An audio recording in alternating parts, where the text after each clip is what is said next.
नमस्कार moms kitchen को आपण मानक बहुत बहुत स्वागत जनाऊँगी। आज मु आपण मानक सहजरे कम टाइम रे हैला भले एकदम टेस्ट रेसिपी तैयारी करके देखैबी, जहाँ को आपण माने थरे बनैले सेकेंड टाइम खाइबा को इच्छा करिवे, कहीं टेस्ट बहुत ही भल लगी था खाइबा को। एबे चलंतु डेरी न करिकरी भेज पलो रेसिपी स्टार्ट करिबा। यही रेसिपीटी करने मुझे पाथे बासमती अरुआ चाउल 1 कप नहीं जहाँकि एवं गोटे पात्र देकी पानी फुल है जाए देदबा।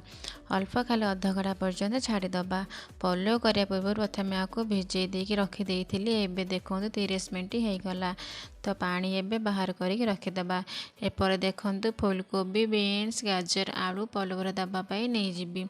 आपण मैंने चाहिए ग्रीन मटर भी नहीं पारे। एवं गैस ऑन करके किसी रिफाइन तेल देदबा। तेल जितेबाला गरम हो आसो से गोटा मसला पकेबी। गोटे मिनट जाए भाजीदबा। आ सबू टे भाजी हो सारे ए पकईदबा कटा होता पियाज। पियाज की भी आम अल्प समय भाजीदबा। गोटा मसला दे भाजिले पलौर बास्ना बढ़िया आसए।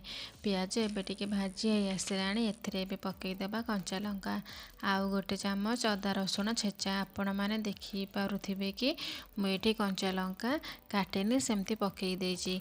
गोटा कंचा लंका बढ़िया बास्ना आसए आ राग भी बिल्कुल करबनी। एबे आम पकईदबा गोटे कटा होता टमाटो।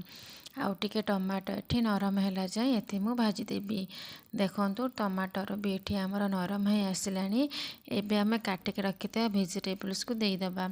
तापर आपको भलसे मिसईदबा। पलौरे पकईवाई मुझे आलू बीन्स गाजर कोबी एसबू परिबा नहीं आपको देकी आज आम भेज पलौरा तैयारी करवा। बर्तमान मुझे स्वाद अनुसार लुण पकई भल भाव मिसई सारा पर गैस को लो फ्लेम करदे परिबा को दर सिझा है पर्यंत भाजवा। परिबा को आम ये सिझला पर्यंत रांधिबा, कारण एथिरे चाउल पकेबा पर सेटा हाउरी सिझिब, से दर सिझा है पर्यंत रांधिबा। एबे देखंतु एबे टिके दर सिझा है आसिलानी। एबे एथिरे जहाँ सब मसला गुंड पकेबा कथा पकईदबा। मुझे प्रथमे देदेली हलदी गुंड लंका गुंड निज टेस्ट अनुसार कम बेसी करें। हाफ चामच जीरा आउ धनिया गुंड। एथिरे मु गोटे 1.5 चामच बिरयानी मसला ऐड करी। आउ टिके खाली लास्ट को कस्तूरी मेथी देकी आपको प्रथमे भलसे मिसईदबा। बिरयानी मसला पकेवा द्वारा बहुत ही भल टेस्ट आसी थाए। यही समय आपण मैंने जदि चाहिए दही यूज करिया को ताल यही समय दही भी यूज करें। एठी मु कहीदे मन रखु जदि आपण मैंने दही यूज करेंगे ये 5 चामच दही नेबे। दही जमी खटा नथिबो जदि दही यूज करेंगे फ्रेश दही यूज करेंगे। दही को देला बेले सब बेले मन रखिथे गैस रो फ्लेम मिड लो रे रखिबे। एमिति कहले दहीटा फाटे न थाए। तेबे देखंतु बाकु भलसे भेजिटेबल को मसला को मिसे सारिया परे अल्प टिके पानी दे देछि। एबे आकु आमे 2 ରୁ 3 मिनट पर्यंत रांधिबा। टिके समय गला पर एथिरे मु पकई देबी चाउल। जो चाउल को आमे 30 मिनट बतुरेक रखिथिले ताकू देकी एबे आकु भलसे मिसई साला परे गैस को मीडियम फ्लेम रे रखिदे चाउल की भी मसला सहित टिके समय माने 1 मिनट पर्यंत रांधिदबा। आउ तापर जाके आम ए पकईबा गोटे चामच गरम मसला। दर्शक बंधु मु आज आपण मानक सिंपल रही पार टेस्टी पलौर रेसिपी तैयारी करके देखौजी। जदि आपण मानक भल लगे ताले चैनल को निहाती लाइक करेंगे आ सब्सक्राइब करने को एकदम भूलें। अल्प धनिया पत्र दे या मिसई सारा पर एबे मु दे दूची पानी।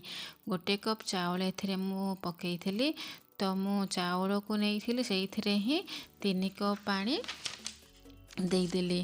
पलौरे पानी देकी भलसे मिसई दबा। सिझा पर्यंत पलौरा पर्यंत कभर देकी रखीदबा। गैस को लो फ्लेम रे रखिकी आपको मु रांधिदेवी। आउ टिके समय गला पर देखंतु चाउल आमर प्राय 90% कुक हवा को आसिलानी। एथिरे बे आमे पकईदेबा गोटे चामच गुआ घिओ। गुआ घिओ पकईले पलौरे बहुत भल बास्ना आसी थाए आ टेस्ट भी बहुत ही भल आसी थाए। एबे मु देई दउची धनिया पत्र। जदि आपण पाखे पुदीना पत्र आवेलेबल थी ताल आपण मैंने देपारे। एटा एबे हे आसिलानी। एबे खाली 5 मिनट पर्यंत कभर करके रखीदे। टिके समय गला पर आमर गरम गरम टेस्टी भेज पलौ बनैकी पूरा रेडी हो जाइए।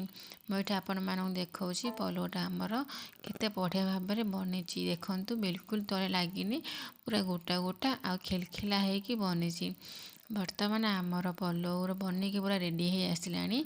ये गैस बंद करके चलतु आपण मानक प्लेट रे गरम गरम सर्व करके देखी।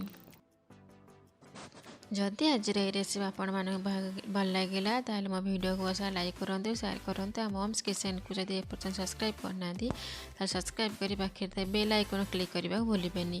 ताहले पुणी थे मुझे मो नेक्स्ट वीडियो किसी नुआ रेसिपी नहीं आसबि। से पर्यटन रोचे नमस्कार। जय जगन्नाथ।